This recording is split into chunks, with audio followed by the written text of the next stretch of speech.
Thank you so much for coming to our fall 2025 town hall today with our student senators.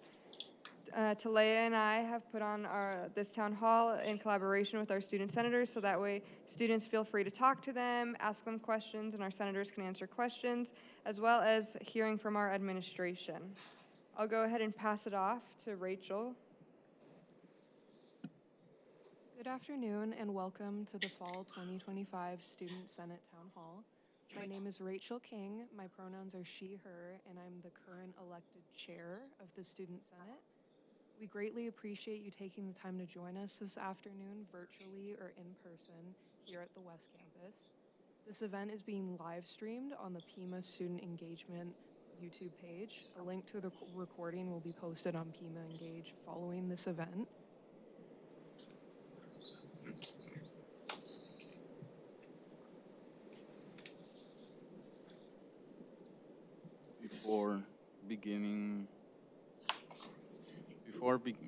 Before we begin our program today, we would like to begin with acknowledging this land today. Today's event is taking place on ancestral lands of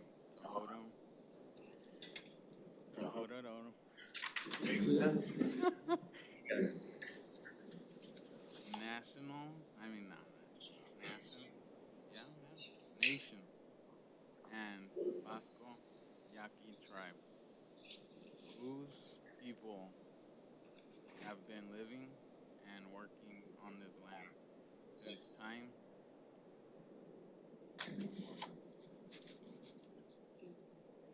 immemorial. It's one thing to acknowledge this fact. It's another to recognize an ongoing commitment and support.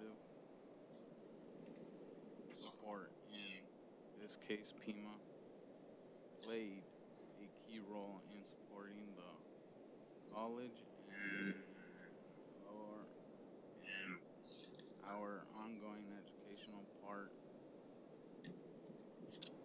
partnership with the Pasco Yaqui tribe in areas such as emergency medical technicians and other career technical educational programs.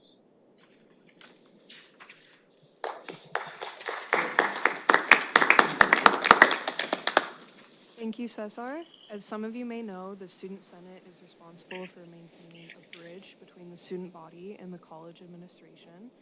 Events such as this allow us to do just that. I would like to invite Dr. Justardin up for a welcome address on behalf of all of the PCC's administrative leadership.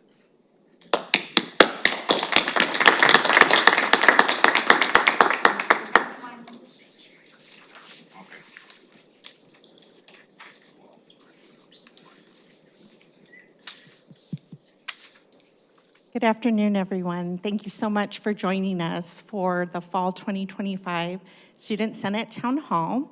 I just want to express gratitude not only to our Student Senate and to our Student Life team, but to all of the administrators who've shown up today to address questions that our student senators have been fielding from students as they walk around campus, as they visit during office hours, and as they chat up the Senate and shared governance as part of their role in leadership. So they will be presenting questions that they have gathered from those conversations to many of us in the room as administration. Again, a great demonstration of how we work together through shared governance to make the student experience welcome for all. Thank you.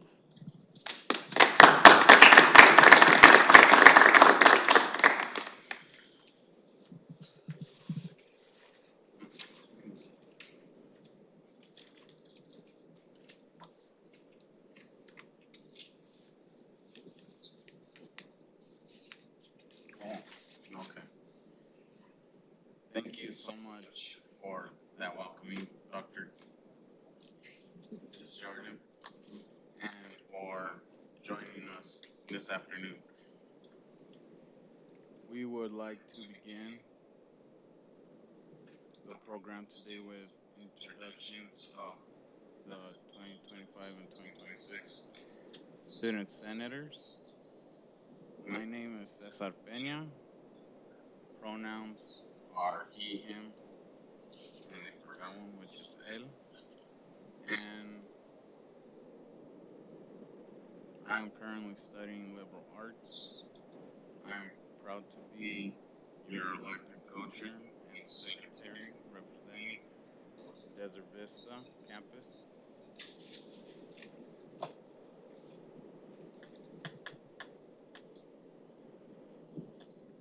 My name is Kate Bender. My pronouns are she, her. I am currently earning a Associates of Arts in Political Science.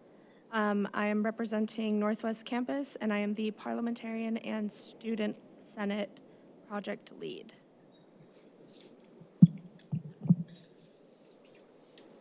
My name is Adrian Corona.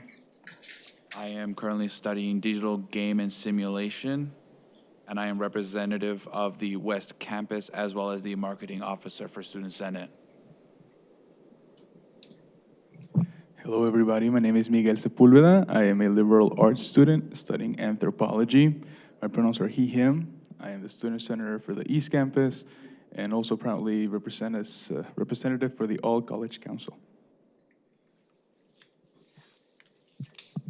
My name is David Rojo. I am a pre-engineering student, and I'm representing the downtown campus. I'm also proud to serve as the Board of Governors representative alongside my fellow senator, Hector Castillo. Hector's pronouns are he, him. He's currently enrolled in the Adult Basic Education for College and Career Program, also known as ABECC. Though he could not be here today, Hector is eager to be proud and serve the board as Board of Governors and all College Council representative. Thank you for your introductions. We will now move to the next section of a Q&A with our in-person audience. We have a microphone available for you to pose a question or share comments. To ensure equal opportunity to speak, comments and questions will be limited to 2 minutes. 5 minutes will be allotted for responses from the Student Senate and/or administrative representative. As the parliamentarian, I will be leading this Q&A. A 30-second warning will be provided when you're almost out of time. Do we have any questions? Administrative leadership, please raise your hand when you're ready to respond to the students' questions. Thank you. I will take the mic to you. You have a question?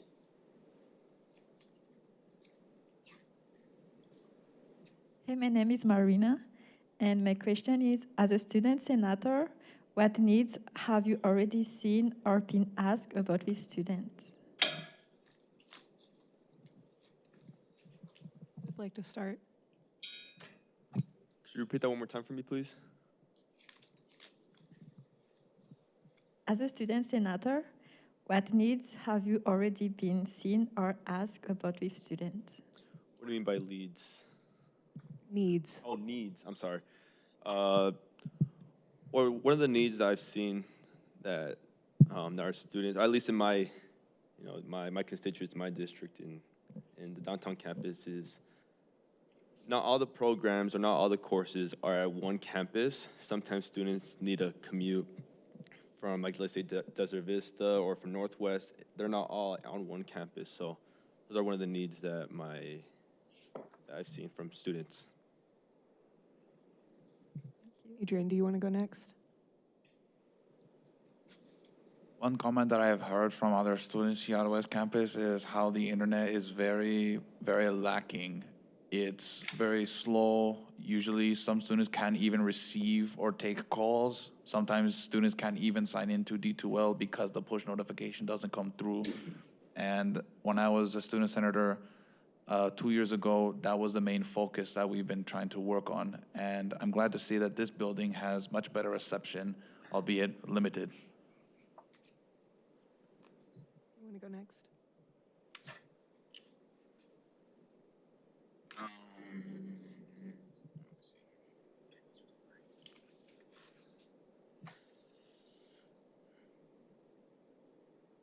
For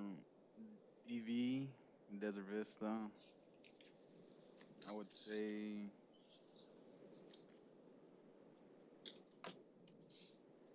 not really much over there besides getting fresh tutors and better student life. That's about it.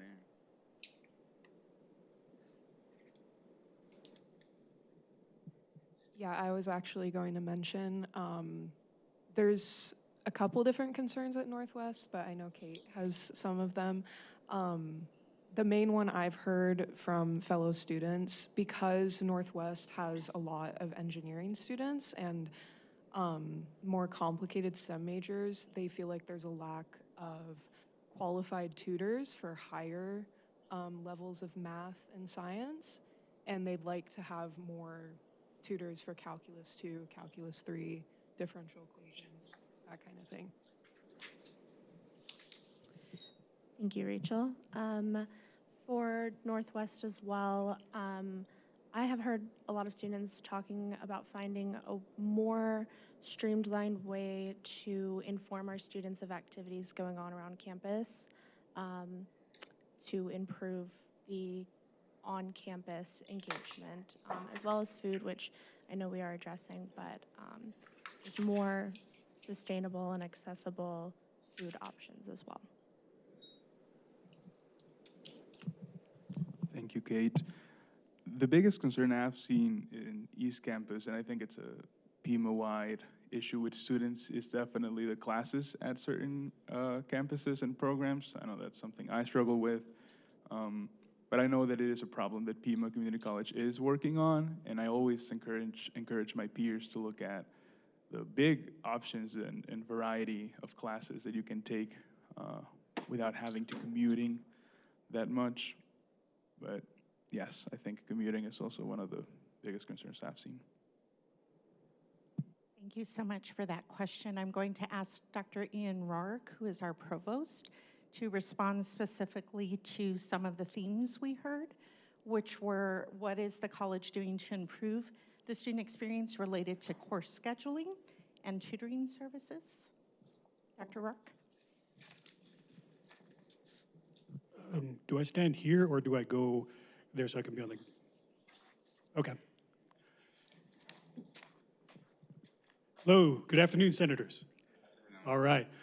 For those that are not aware, my name is Ian Rourke, and I'm serving as our Provost and Executive Vice Chancellor of Academic Affairs and Workforce Development. With respect to scheduling, we do hear this from some campuses more than others, but it is known that this is a concern.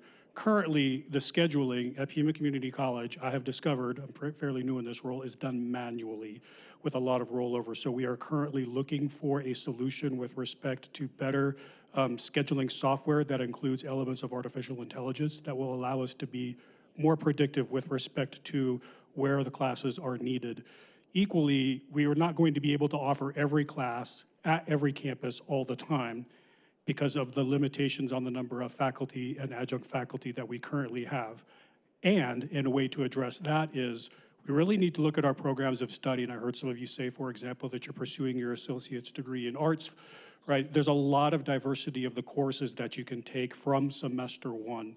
Under an initiative called Guided Pathways, we are going to be looking at those and really tightening up the first probably 30 to 45 credits, depending on the pathway that we will that you are pursuing with respect to why you want that associate's degree, so that there is less diversity in terms of how many different types of courses you can take in that first semester. It will be more refined, and that will allow us to deploy our faculty resources, our faculty and our resources in a better fashion to make sure that the classes that you need are where you need to take them.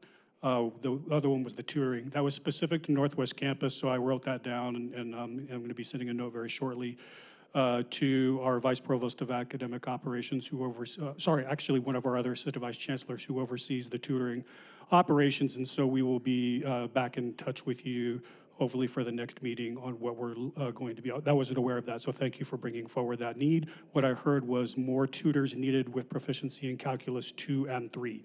Does that mean you're cool with Calc 1? Okay, got it, thank you.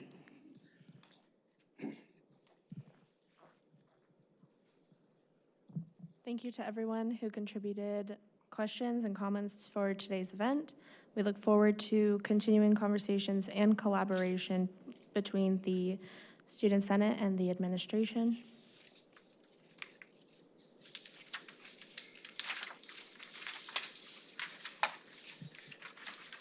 We will now share campus-specific updates and information gathered from recent meetings with vice presidents. I'll begin as Downtown Campus Board of Governors representatives. As mentioned, Hector Castillo will not be here today, so I'll be sharing updates from ABECC on his behalf. This semester, we are continuing to increase the number of ABECC classes at the downtown campus, which significantly enriches the student experience by providing greater access to campus community and its diverse opportunities. Students benefit from proximity to essential support services that are not readily available at a learning center, such as access to counselors, tutoring, student life, and all the immigrant and refugee student centers, all designed to foster sense of belonging and support to learners' education journeys. And the second one being on downtown campus, giving ABECC students access to a vibrant college atmosphere with more chances to interact with peers, join student organizations, and take part in campus events. These social and academic connections help learners build confidence and resilience as they progress through their programs. And the third one, additionally, the location supports smooth transitions to credit programs, and students familiarize themselves with campus resources and expectations early in their studies. Exposure to hands-on learning spaces, such as the advanced manufacturing and automotive centers, further inspires students and broadens their horizons and connects them to real-world career pathways. In January 2026, full integration of ABECC programs will be implemented at both downtown campus and at Desert Vista campus. This allows our adult learners to be better served by having direct access to people, programs, and support that empower them to achieve their goals.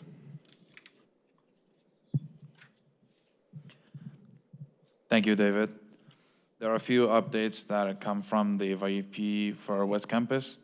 One would be the creation of the new entrance for the VA office that will be located more in the primary entrance. Another one would be the converging of the bookstore and cafe into one singular spot. We will be removing a lot of the large, heavy equipment from the kitchen in the cafe to fit the bookstore. The third one would be the closure of the district office located in the center of Tucson, and we will be moving all the assets over to West Campus. And finally, the media production team for Pima will be moving to West Campus as well.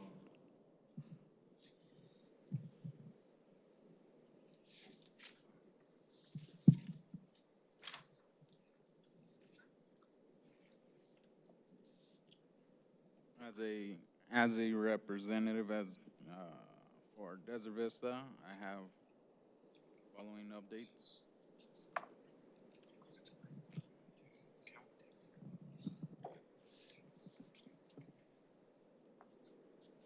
One, the TRIO program for Upward Bound Math and Science program concludes on September 30th. They have been fabric of DV for a long time. Upward Bound Classic Program Manager last day is on October 24th. Trio SSS Classic and STEM continues hosting students focusing events and activities. Number 2 is campus improvements on Calle Santa Cruz Road.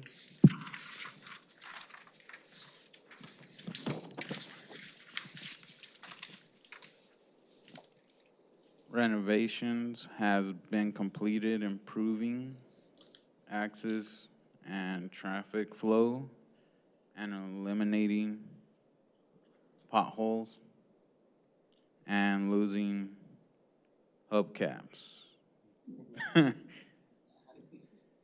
External painting of Desert Vista building begins October 27, 2025. Number 3, community and collaboration. Children Parents Center.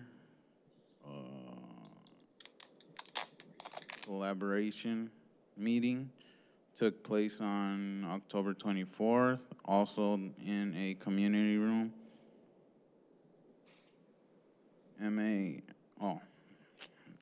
MAS, Mexican American Studies Dual Enrollment High School tour held October 24th, connecting high school students with Pima Community College opportunities. Number 4, campus restaurant. A plan is in development to reopen and operate the open campus restaurant, providing hands-on experience for culinary arts students and service to the community.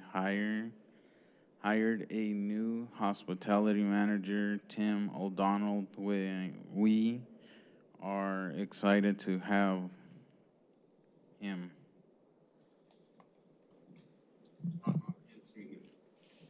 Thank you, Cesar, for the update. I have updates on the East Campus.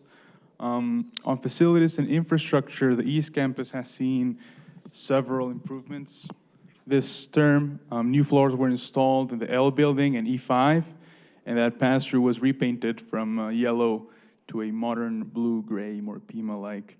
The HVAC system received an upgrade as well in E5. Leaks in the wash area were repaired, and a new chiller was added for better efficiency. Campus grounds are also improving, with the entire parking lot of the East Campus being repaved, and Fred Enke Drive also newly resurfaced. On student life, the game room and activities, because the game room was relocated to next to the bookstore now, and it includes a pool table, shuffleboard, and air hockey. It's really cool, and it has become a popular spot for students at East Campus. Recent events include the Boo Bash, which invited families and children for trick-or-treating and student prize giveaways, and a pumpkin decorating event on October 23rd that brought strong participation and creativity. Earlier in the semester, on September 18, 2025, Dr. Jade Bourne represented East Campus at the Greater Vail Chamber of Commerce Golden Spike Award ceremony, where the campus was acknowledged for its ongoing commitment for advancing educational and economic opportunities in the region. The East Campus also received a certificate of recognition from the U.S. House of Representatives, presented through Representative Juan Ciscomani's office, honoring the campus' continued service to the Tucson and Vail communities.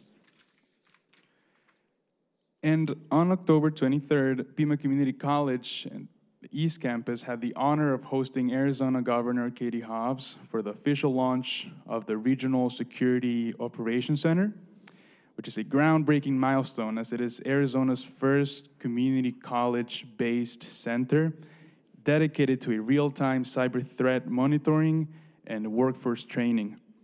This event marked a major partnership between Pima Community College and the Arizona Department of Homeland Security, strengthening the state's cybersecurity talent pipeline and positioning East Campus as a hub for innovation and workforce readiness. Distinguished guests included Dr. Kimberly O'Connor, Director of the Arizona AZDOHS, and Tucson Mayor Regina Romero, who joined Governor Hobbs in recognizing the campus's leadership in advancing cybersecurity education and community collaboration.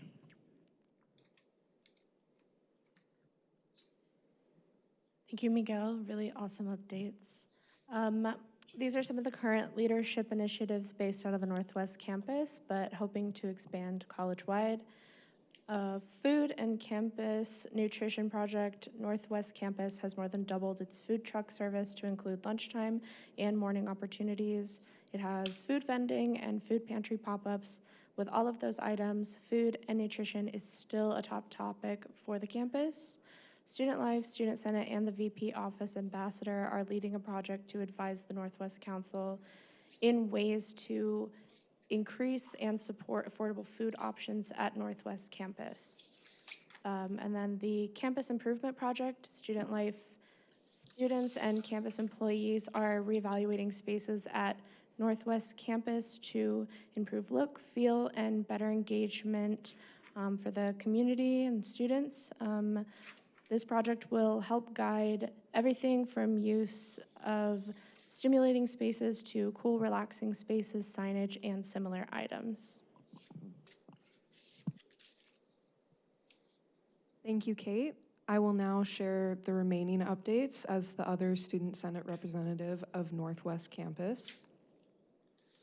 Northwest Campus continues to create opportunities to engage and build community here for students. These are a few of the upcoming events we will be having this semester.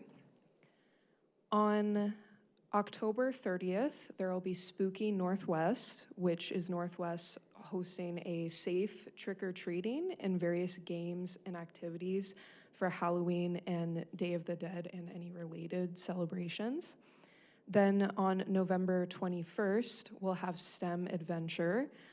This event is a partnership with SARSEF. It brings in over 1,000 students and teachers to learn about science, engineering, and technology careers. It also provides professional learning for the teachers. Volunteers are needed for this event. Then on December 2nd, there will be AI Community of Practice and Play. This event is a community of practice around understanding AI, how teachers and students can use it, and how to prepare and plan for it in the future. This is one of many events that Northwest Campus will be hosting related to AI and emerging technologies. Then lastly, there will be the Tree of Kindness and rock painting pop-ups. Northwest Campus is hosting various pop-up events and highlight the Tree of Kindness and painting inspirational rocks that are distributed around campus.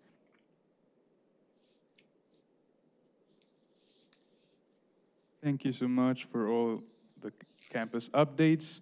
We would also like to thank all campus vice presidents and administrative leaders who continue to support and encourage student engagement.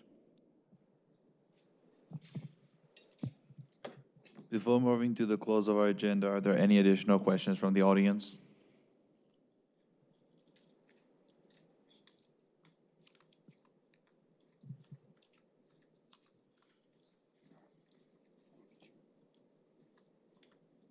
My question is, if I am nervous to speak in public, but I do want to have a line of communication with you all, what would be my best option? Do you have another year left at Pima? About another year. Join Student Senate. Sounds good. Good answer, Rachel. I do have two concerns. If I were a student and I was concerned about transportation and employment working around sort of my school schedule, who would I talk to about those sorts of things? I mean, that's actually a great thing to bring up in town halls if you have any concerns about that, so then we can get those concerns to the administration. Right on. So it was transportation and like employment concerns? Employment sort of working around my school schedule has been a consistent issue, just being a student in general. I also live on the north side of town, and I know that we don't have good public transportation options just to get out to West Campus or Desert Vista, wherever we need to be. Yeah. I was wondering if I wanted to have a line of communication about those sorts of things, who would I talk to? This is a great opportunity to talk about that. A good thing I would say is to talk to your advisor. They would probably tell you that there is student employment opportunities that will work around your schedule. I personally have an internship with United Way, and they work around my class schedule and let me work and earn money through that. So that's a great opportunity. But if you have any like other personal concerns, it's great to talk to your advisor about it. Okay, Mhm. cool, good to know. I would also like to add on that we also have an email address that links to all of our email addresses. The exact domain and name I am not completely sure of. I would ask for the, it's for it is pcc-student-senators@pima.edu. You may send an email through that, and it will show up for all of the senators. Cool, sounds good. And one more thing I'd like to add on to that is what campus do you go to? Mainly West Campus. Mainly West Campus. Well, one solution to that would be maybe taking some of those classes online, right? You then make your own hours. Well, I can't for most of my classes, being a student of archaeology. Thank you. Yeah. So some of your classes are not offered online, is that right? That's correct, absolutely. Okay, so yeah, probably once. I know, I'm sorry to interrupt you. I know getting into the transportation, that's like more of a city thing. Mm-hmm. I mean, I still have the concern. You know, I'd like to have the option to get here with public transportation. Oh, you commute via the bus? Not always, but I would like to have the option. You know. Okay. This is a great place to bring that up because now we can take that concern to the administration that Pima could possibly have their own form of transportation for some students. So that was great. Thank you. I know that these are like my personal concerns, but I'm sure I speak for a lot more people when I talk about these things. You do. I've had the same issue before. Thank you. I'd like to ask our Dean of Students, Jennifer Madrid, to also respond as well about services. I have a couple of items to share with you. First of all, I just want to confirm that the student senator listserv is pcc-studentsenators@pima.edu. So we can send that information out, yeah. But that's a way, like Adrian said, you could get in touch with the entire group here. But then since you primarily take classes here at West Campus, Adrian is the senator that represents West Campus, so you can also connect with them because in addition to the town halls that take place every semester, they also have tabling and office hours where they'll be connecting with students and make themselves available. So as more concerns possibly or comments come up, you can address them as well. And then as far as transportation, I know we have bus lines that go to each campus. I'm not 100% familiar, so we can get you some information on some transportation. But I do think some of the people you can connect with at the campus, like one of the senators said, is your academic advisor, or we even have counselors here. So you have an academic success counselor assigned to you, depending on your program of study, so you can connect with them if you have any academic concerns or personal counseling concerns or need to be connected to any resources either here at the college or in the community.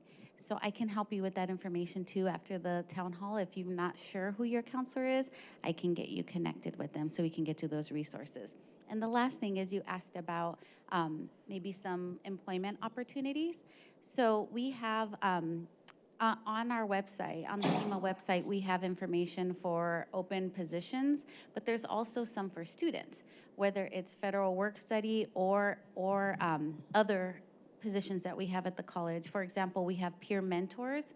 So we have first year experience peer mentors, student life peer mentors, and peer mentors in our student service centers that help students. So there's even opportunities to have employment here on campus and help your fellow students and get paid for it. And the last thing is we also have, through workforce development, we also have a division called Employer Engagement and Career Services. We're actually having a workshop next week here at West Campus on Thursday where they can help you with resume building, preparing for an interview, getting connected to jobs or employers here in Tucson that are hiring or apprenticeships. So that's another resource that we can connect you with. So thank you for being here because there's a lot of people in the room that can help you get connected. Thank you very much. Any other questions?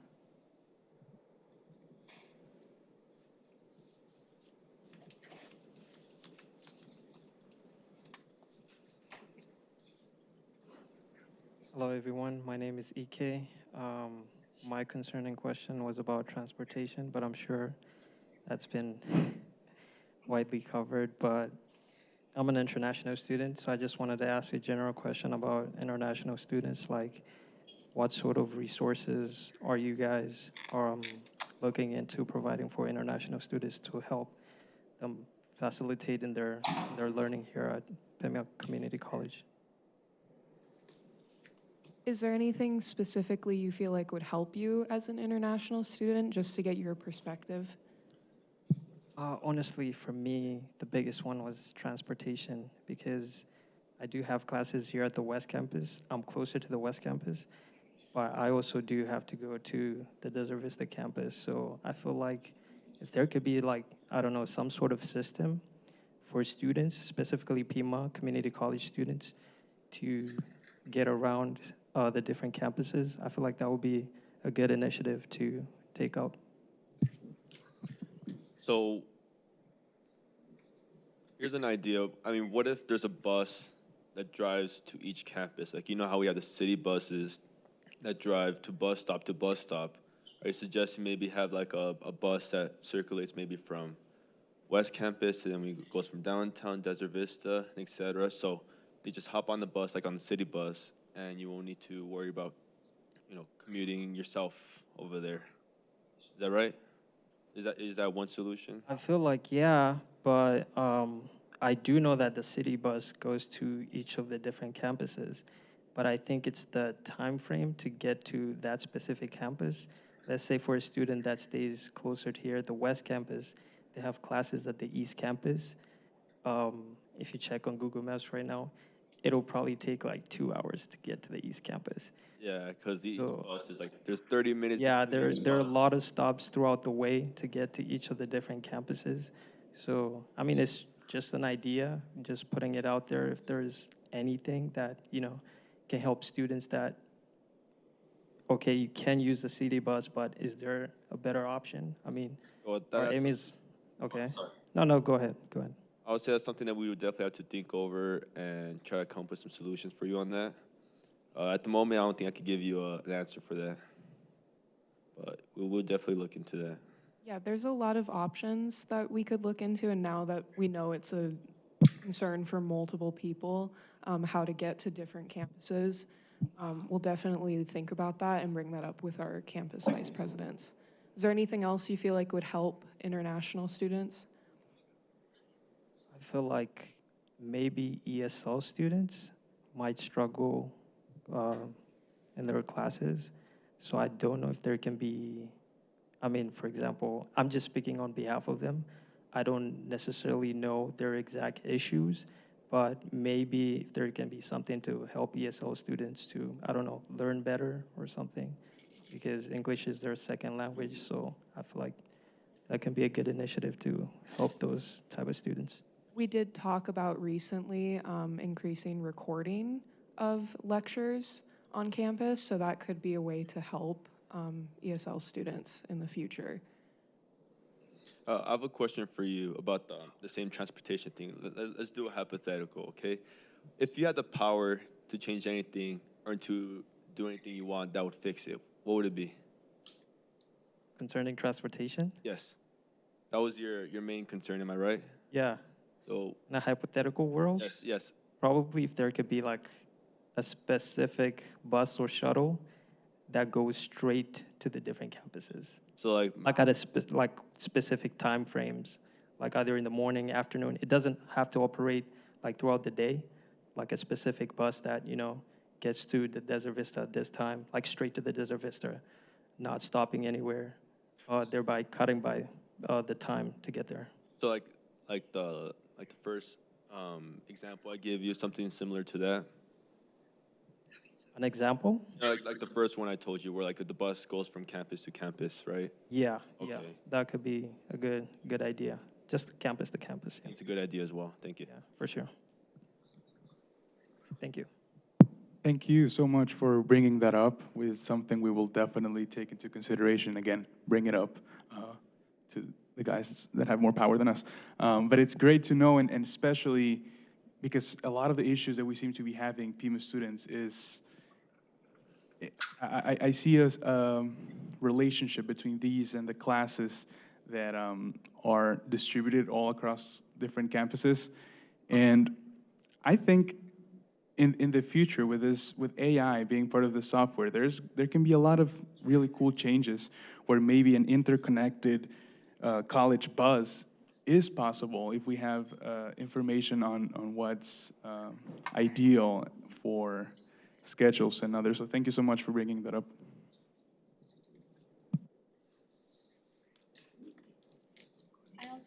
I also just wanted to reiterate, if there is anything else that you think of, to reach out to us using that Pima Student Senator email. We'll have somebody get that to you. Wonderful. Thank you so much, Senators. And I think we also have a further response from Ian.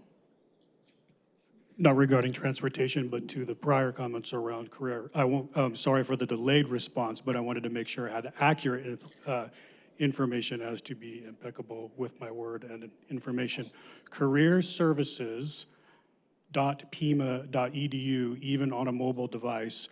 Dean Madrid had mentioned some of the things that they do, but there is soup to nuts, like from career exploration to interview preparation to LinkedIn profile assistance to our own job board that includes some on campus, but mostly other off-campus opportunities through my career link is also available to you, and you can email them directly for person-to-person service at, let me make sure I'm going to get this correct, I think it's careerservices@pima.edu.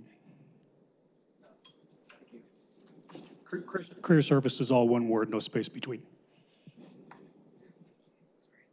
Wonderful, thank you so much. And career services actually are tabling in your student life centers at all campuses, so be sure to check out the calendar at pimaengage.com. All those events are posted there. You can stop in, get one-on-one help, or schedule a one-on-one for further conversations. And Rachel, did you have a last comment on that topic? I was just asking if anyone had any other questions. Wonderful. Do we have any questions from the audience? Further questions? Yes, from Dr. Irene. I just wanted to say before we end. Yes.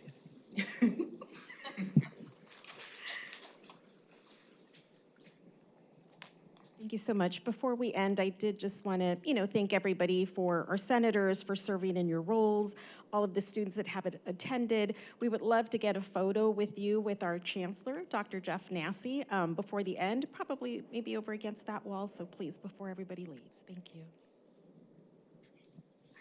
Is there any further questions? Yes, we have one more from the audience, and then I have a question for David as well. I have a couple of concerns. I want to know how Pima manages their exam,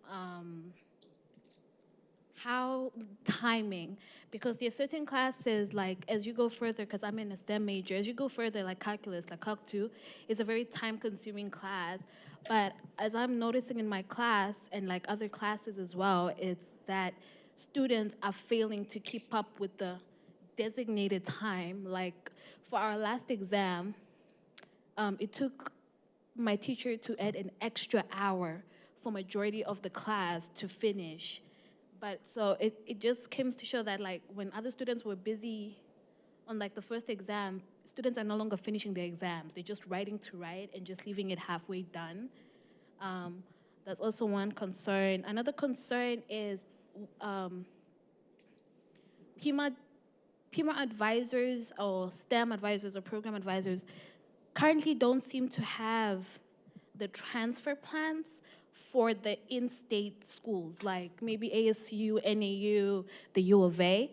I have to, as a student, go into the U of A and then look for what classes coordinate with my degree and then come hand it to my advisor. But my advisor, when I went to my advisor the first time, the advisor didn't seem to have that information.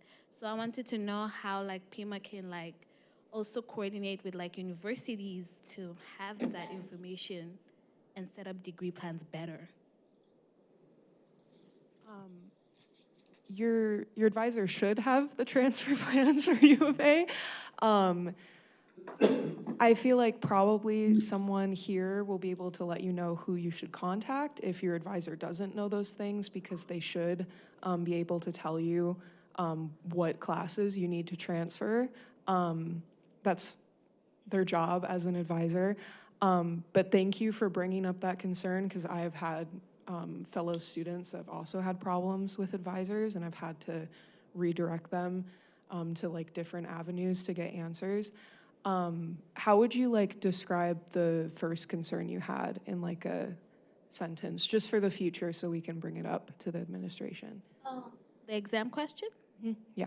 I feel like every student is different, and every year of Pima, students are different. As a recent study shows, is like now students are no longer retaining as faster as like the previous years have come, because education system is not doing great right now. But so it's like I don't think teachers as well. As a teacher, you know the information. You yourself think that, okay, I'm pretty sure they can handle this in like 2 hours, 2 hours, 30 minutes. But they don't test it out first to see how much, if a regular student, if I were to give this to a regular student just for like a trial purposes, it would actually take the amount of time I think it would take. Because retention is not the same. Study methods are not the same. So students study very differently. So it would be nicer if like teachers or like the administration would take into account certain factors instead of just saying, okay, I think this is an exam that is good for just a 2-hour class. So you think the standard for exam times should be increased so that people have more time? It should be increased or adjusted, because there are certain classes where you can be like, okay, this class doesn't need that much exam time, but then there are certain classes where you can tell like my students are struggling. So it's more of a teacher should be able to understand that her students or their students are struggling, so they can adjust times. But it's also, everything is scheduled, everybody's employed, so you can't really just adjust the time without like fixing somebody else's schedule. So I know it's like a whole thing. Yeah, there is an option to talk to your professor about doing it outside of class. And it is good to know like that we should increase the spread of that knowledge, that you can do that, even if they have exams in class. But thank you for sharing your concerns. Does anyone have anything to add that they want to add? Yeah. I do want to know more. So for you, you're in what class specifically, if I may know? Calculus 2. Exam. Physics, coding. All right. And how much time would you say you spend studying and doing homework? I try to do this almost every single day because I'm taking very heavy classes, because you can't really just, sorry. I try to study almost like every single day because, of course, with STEM in general, you can't do like a 1 day of sitting of homework. It's more of like a thing that you drag out. But even if a student is studying as efficiently as a person would be like, okay, you're studying this way, it's more efficient. It's not really helping. All right, I see. For that, I myself used to be in STEM, and I had pre-calculus accelerated. Have you taken that course, or have heard of it? Yeah, I've heard of it. It is college algebra and trigonometry together. I've had over 100 homework assignments, some assignments due one after the other. I understand how you feel, trust me. And even though I'm not in calculus 2 or an engineering student, I know how that feels, and it's very draining. An idea I had thought of was for the exams to be done in 2 steps. One would be in class, part of the exam. The other exam can be taken within a given time period in appropriate testing centers located around the campus. You understand? So let's say half of the exam can be taken in class. The other half can only be taken in designated testing centers on campus. How does that sound? That sounds pretty good. I think that will kind of help it out, pretty much. Yeah. Would you have any suggestions yourself as how to sort this out? I feel like it's more that this problem is more of a statistical problem than it is like I can, so because everybody, like I said, is very different. It's just like with what a teacher sees, because I don't see what my professor sees. So what a professor sees is the majority finishing early. If the majority is finishing on the time frame that she has assigned, then she doesn't need to do anything. But the problem is, are they finishing the problems, or are they just doing it to just pass the time? Because now students are no longer doing, I don't know if you've ever read, they're no longer studying to retain information. They're studying for the grade, but it's mostly what is meant is to retain the information. So if a student is not retaining information for that said career, they're more doomed. But everybody is now caring more about, I'm in Pima, I want to transfer to the U of A, so I want to get my GPA to like a 3.5, 4. But then later down the drain, it's not helping anybody because the regular standard testing system is no longer the same because students are now very different. So for them to retain information is hard because I have ADHD and I'm dyslexic, so it takes me twice the amount of time to study in like a regular form than it would like a person who is like considered to be like normal.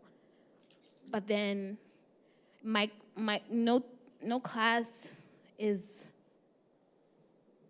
understands that to a certain point of view. Thank you for mentioning that, actually, because I thought about adding this, but I know it doesn't address the concern for everybody. There is ADR accommodations. If you have something like ADHD or dyslexia, you can get accommodations to have increased test times. And your professor is supposed to comply with ADR and give you increased test times. So I would look into that because you can get it through that. You can also get other accommodations like a quiet testing room and things like that. But thank you for sharing your concern because I know even people that don't have any disabilities that could be preventing them from performing to the best of their ability, they still can struggle, and that's something that we should address. Thank you for those responses. And we have a further response from Dean of Students, Jennifer. Yeah, I just wanted to address your comment about the academic advising. So we can chat a little bit about your academic advisor or what but I want to let you know that the academic advisors and the program advisors at Pima are subject matter experts on Pima programs. So what we do is we get you to graduation here at Pima. We do talk about your transfer plans and what you're wanting to pursue later and where you're going to be attending, so we can make sure we connect you either with a transfer partner or advisor for that institution, but then also link to that website because we do have pathways to some of these universities on our website, but we have to rely on the universities to keep that updated too. So sometimes our advisors have that challenge of helping you navigate the university, you know, and making sure that we're setting you up correctly. But first and foremost, we do have to advise to the Pima program. But we'll look at that pathway together, and we can get you connected with your advisor and make sure you're on the right path too. Okay. And I just wanted to add that disability services is something that any student can ask for. Dr. Rourke can certainly speak about the classroom experience. The faculty do have the ability to set up what their classrooms are going to look like, how they're going to structure their courses. So that means that, yes, we want some consistency in learning, but you will see differences in the way some of your classes look and run. But we're working very closely, student experience is working very closely with academic affairs on improving the transfer experience. That's actually one of our top goals this year. So we do hear you, and we want you to know that all of you, if any of you have concerns, any kind of complaint, please Go to your senators, reach out to your advisors. We will walk you through what is the process you need to follow to help you be successful and address the concerns that you have, whether it's inside the classroom or outside of the classroom. Any further questions? Wonderful. We have one more student question, and then David Rojo, we would love to hear your campus updates after that. Thank you. Hello, good afternoon. My name is Mateo Barrera. I'm a Pima student at the Desert Vista campus. That's where I'm mostly at. I'm also a peer mentor at the Student Life Center. My question is to Student Senate is what more can we do for TRIO, since I'm personally in TRIO as well. I'm from immigration. I come from immigrant parents, and I'm first generation, and I want to help TRIO not be on the edge of the line. I want to help support them and go an extra mile for TRIO as they've done for me as one of their students. Has Student Senate done anything at all for TRIO, or what can us as students do to, I don't know, like help TRIO? Because I was also in a program. We were called, or we used to be called Men of Color, MOCAP, but things got super, how do I word this? Political, and we had to change our name. We had to change our name to Mu Omega Chi, and then eventually they made us shut down. So I do not want TRIO to be shut down. That service has been so helpful for me, students like me. Do you guys have any idea what we could do to help TRIO? Because some programs of TRIO have been shut down, like the Upward Bound for high school. My little sister can't join no more. So.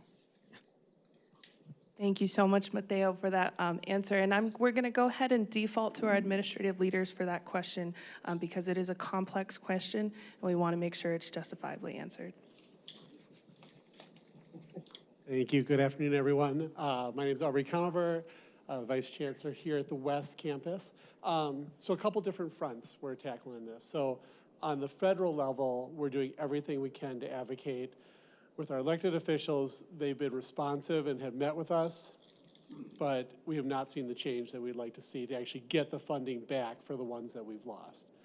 We were able to retain 5 out of the 10, and so we're focusing as much as we can on those to make sure they're supported.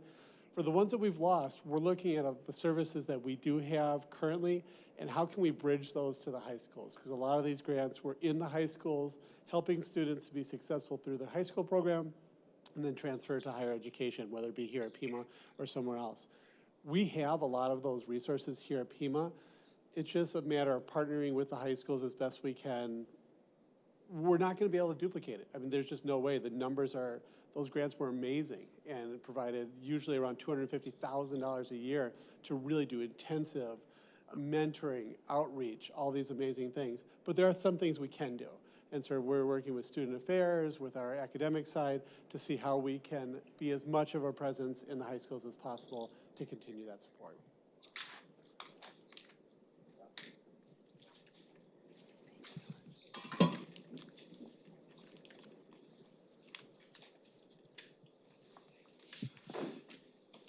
Hey, good afternoon. Hey, Mateo. Good question. I mean, the other part of that, and Dr. Conover's right, those are the things we're trying to do. But, your question was to Senate, look, these are federal programs. One thing, the question is, what can we do? You can vote. When you talk to your elected officials, you say, hey, I really believe in programs like TRIO, Title V, HSI grants. What is your position on those things? And based on their answer, right? But these are the people that are making those decisions. We love TRIO too. We hated to see those things go. That wasn't our decision, right? That's the federal government, just for clarity, coming in and saying, we will not fund these grants any longer. And we were planning on, right? We had staff who were working on these grants. So, I mean, I think great question from you was, well, what is Student Senate doing? What are we doing? But as people in this community, that is where that comes from, right? That is a federal grant, and so our federal elected representatives, that's an important question that we should be asking them and advocating for. And then Mike wants to chime in. No, I just had a question for you. Oh, you got a question? So I know there's there's a lot of schools that are in legal battles with the federal government right now. Is Pima involved with anything like that right now or considering that? Yeah, so we're part of an organization. It's called the Council of Opportunity for Education, which is a bunch of colleges and universities are part of this group. And that group decided to file a legal action saying that these grants across the country were done in a wrong way. They didn't follow the rules in removing the grants. So they're suing the government. They asked us, Pima, will you provide us, your information so we could use it in the court case as a member institution? And our governing board, whenever that was, a couple weeks ago, we had a special board meeting. Our governing board did vote to decide to provide that information in support of that legal action. So that's, happening, which is an interesting thing. We'll see where that goes. Still, in the meantime, right, those 5 grants were cut off and they're not happening. So that to answer your question. Good information point. I would also like to follow that up. I know that it can feel like there is nothing that Student Senate can do and we have to wait for the federal government and administration, but the other thing we can do is organize events for awareness. We can make our voices heard and get coverage for it. So that's definitely something that we can look into for campus-wide or per campus. So thank you for bringing that up as well. It was a great topic point. Thank you so much, and thank you, Chancellor Nassi, for a great answer. Because yes, this is a federal question. It's we can go out and vote. So to answer the question, what can we do as Student Senate? Let's talk about it. After town hall, I would love to get in contact and see what we can do to bring awareness to this, because even if this is a federal and very big and complex matter, student voices are very, very important. So thank you.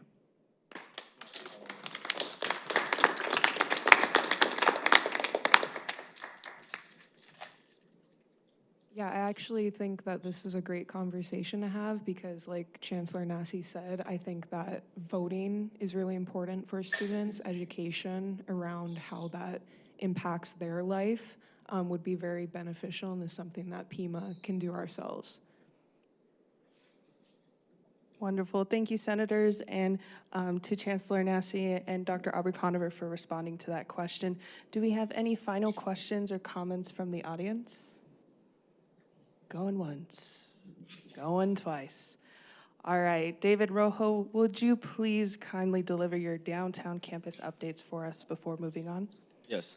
So I just want to take a moment to talk about everything that's going on right now at the campus I'm representing, which is the downtown campus.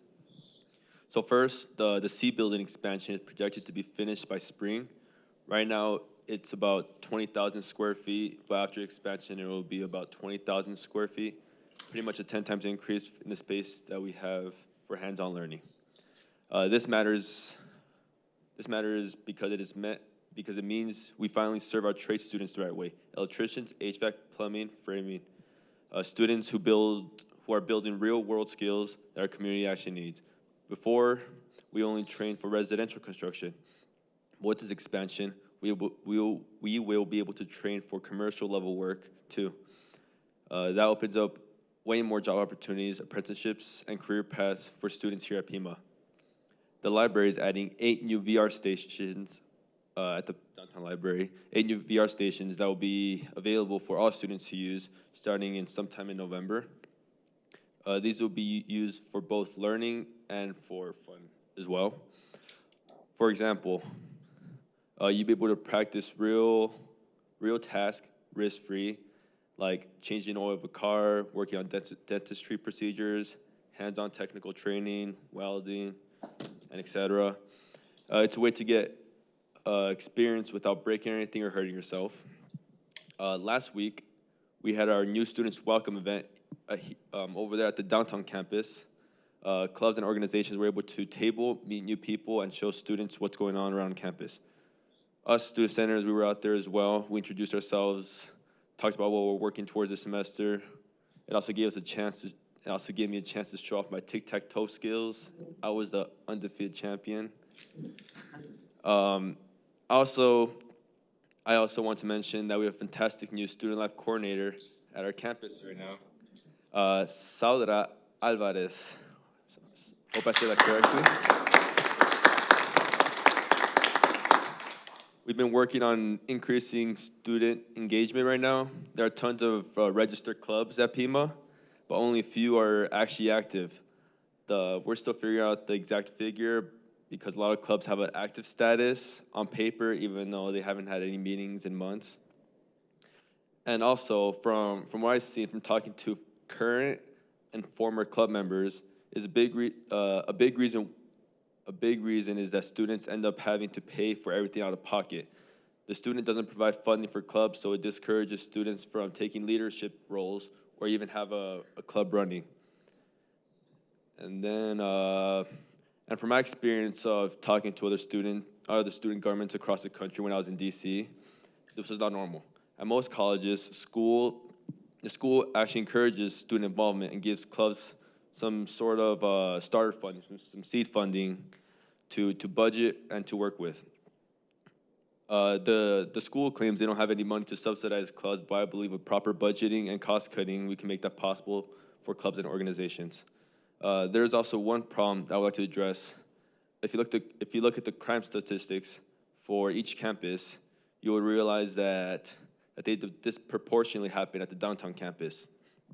Just on Monday, we actually had a rock thrown at our glass door at the library. And last winter, we had 3 fires happening. Trash can got lit on fire, a dumpster, and a patch of grass as well. According to the latest Cleary annual report, there were 25 drug violations in 2024 and 23 in the prior year of 2023. Other campuses got little to no crime on their campuses, with all of them almost happening all at the downtown campus. From all the campuses, it's estimated that over 65% of the arrests happened just at the downtown campus. So of course, there's a big, a lot of the crimes happen just at one campus. And a large reason why we have this crime issue is because of our vicinity to the park right next to us, where the homeless people hang out. None of these violations or crimes are being committed by students or juveniles. They're all by homeless people. We have a sophisticated security system and several police officers on campus during the day and some part during the night. And we don't have security throughout the whole night, so that's when most of our issues happen. We're told that there's nothing we could do about it and just deal with it. I also want to bring up something I've been hearing a lot from engineering students, since I'm studying pre-engineering myself. We are being required to take classes that are completely unrelated to our degree. So Nawazi, you for example, right? I understand your struggle where, with our STEM classes, our STEM courses, and having to take other classes that take up our time, and we don't have enough time to focus on our actual studies.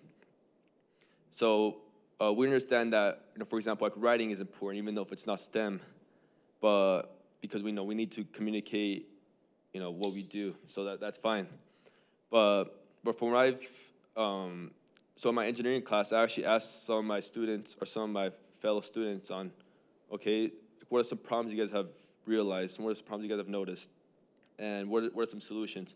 So this is what I actually got from a few of my fellow students in my class.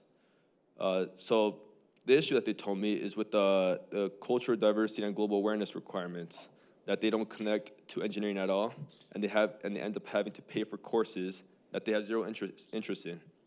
And they say that won't help them in their career. On top of that, taking those classes take away time that could be used to learn subjects that are actually related to the field. And they say it slows them down with no real benefit. Great, thank you so much, David. I know that was a combination of feedback and updates, so I do want to give the opportunity to any leaders in the room who would like to respond to anything that was shared. Yes.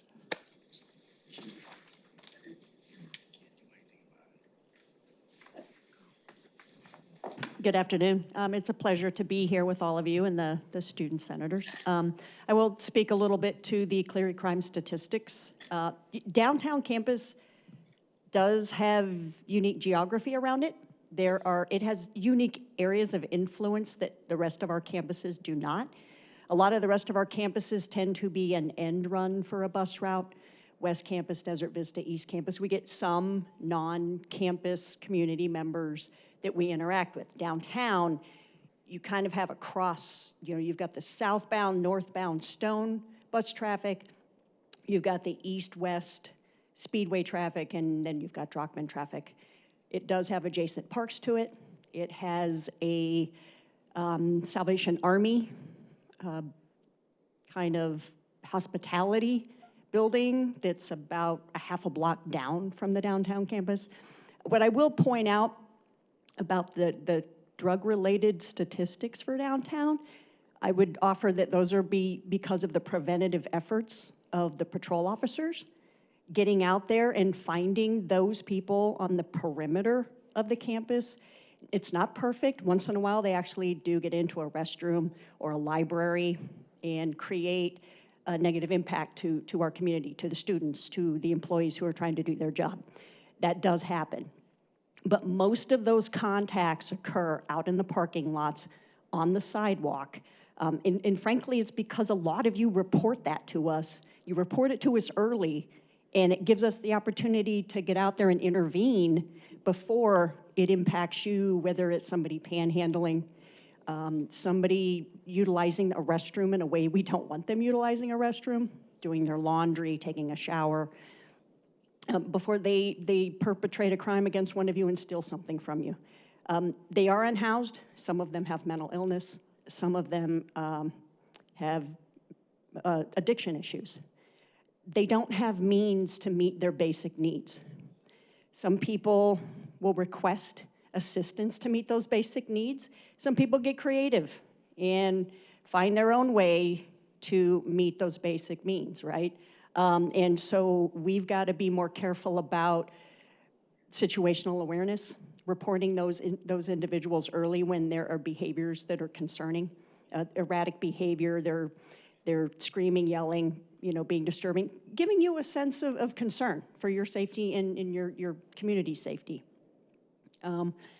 And sometimes they're just seeking a restroom to use a restroom like the rest of us, or a place to cool off, or a drink of water. We really take a very balanced approach. We don't want to alienate people and make them feel like they have to be security checked in order to come onto campus. We have many community resources on our campuses. But at the same time, we want to make sure we're interceding early with those individuals before they have a negative impact on any of you. It's not perfect. Once in a while, we have a theft. As you said Sunday night, we had an individual who was in a mental crisis, and he damaged our building to get indoors. Fortunately, with our camera system, he was identified very early. We were able to detain him, assess him, and get him the help he needed. So it does take awareness on everybody's part to identify those individuals. Sometimes it's just us reaching out to them, getting them the help they need off-site or a referral. But it's not just Pima, it's not just the U of A, it's the broader Tucson community that is being impacted by this. And we all understand the impact it does have on our community. And we all just need to choose the ways in which we try to make that better. Maybe you volunteer somewhere. If you're a person who chooses to give resources or have the means to give resources to help out, but there's not any one answer that's gonna fix that for us as a community. We're not the only, you were in DC. You probably saw it in DC as well. If you go to any big city, you're gonna kind of see that that's where, as a country, we are right now. And we need kind of a collective effort. And we do what we can here locally until there's some broader initiative that addresses these big issues for not just our community, but everybody's community. I just wanted to follow up a question for you. What programs or resources do we have for students that are at downtown campus, educating them about the situations that are going on and protecting their safety, making them more aware? What do we have in place right now? Yeah, so all of our campuses in downtown, again, it's a little bit unique. Right now, your liaison officer, each campus has a day shift liaison officer that's assigned to that campus. They work closely with the vice president. And they can coordinate a student, town hall, if you want to talk about safety issues. They can work with their student life office, and we can do tabling. If there's a topic you want to know more about, we're happy to table on that topic. We do drug and DUI awareness during spring break. We do some other awareness programs in the fall, but we will bring to you any information you might be interested in knowing. I know we've done a couple opioid town halls where we've educated the community about the fentanyl addiction abuse that's going on right now, and as well as opioid overdose. We are partnering with somebody to do some additional tabling in the future around being aware about fentanyl, opioid, and other prescription medication potential overdose. And we're hoping to bring a program to the college where that becomes a regular partner of ours to table and gives us the potential of having Narcan available on campus for use. But that's a program we're currently working on, because I think that's something that we're all seeing it daily, right? I mean, you can't go down the street past a bus stop without seeing kind of that fentanyl issue that our community is struggling with. Thank you. I also wanted to share that Chief Newenhouse has made the commitment for all of PCCPD to be mental health first aid trained. And so Jen Madrid oversees the counselors. So we have counseling teams that have done mental health first aid training for student peer mentors, and we're working with Brian Stewart, one of the CVPs at Northwest Campus, to bring mental health first aid training to the college, bring it back. So that is definitely something we can do specifically for Senate, and then to try to get the word out for how do we train all of our students or provide those opportunities, because as you heard Chief Newenhouse talk about, a lot of the individuals who are engaging in behaviors that make the campus community unsafe are folks that are often not well. And so that's part of the awareness piece and the proactive piece. I did also want to speak quickly about AGEC. So the Arizona General Education curriculum is basically identical to the gen eds you take at the university system. So we're working with academic affairs because statewide, Arizona has decided to redo the AGEC. And so what that means for students is ideally there's going to be less credits to take, but as far as like classes that don't really fit your degree, it's gen eds, so everyone does have to do gen eds, unfortunately, but we will work with the provost's office and bring a presentation on AGEC to Senate. And then we will have some communication planning around what does that mean to you all as students. So I did want to let you all know that that's in the works. Thanks. Thank you so much. Was there any other comments or questions? Okay, then we're gonna wrap up. Cesar? Thank you for all those questions. And thank you to everyone that was able to join us today. We greatly appreciate the support from the PCC community. With regards to Student Senate initiatives, we will now move on to closing remarks from our chair. Thank you, Cesar. The Student Senate represents the interests of all PCC students. We invite you to share any other comments and concerns at Student Senate virtual meetings that are scheduled on Fridays from 1 to 2 p.m. All meeting agendas and minutes are shared via the Student Senate Pima Engage website. And as shared before a couple different times, the Student Senate can also be contacted via PCC student-senators@pima.edu. As a reminder, this event has been recorded and will be accessible on the Pima Engage website, as well as the PCC Student Engagement YouTube channel. This now concludes the Fall 2025 Student Senate Town Hall. Thank you.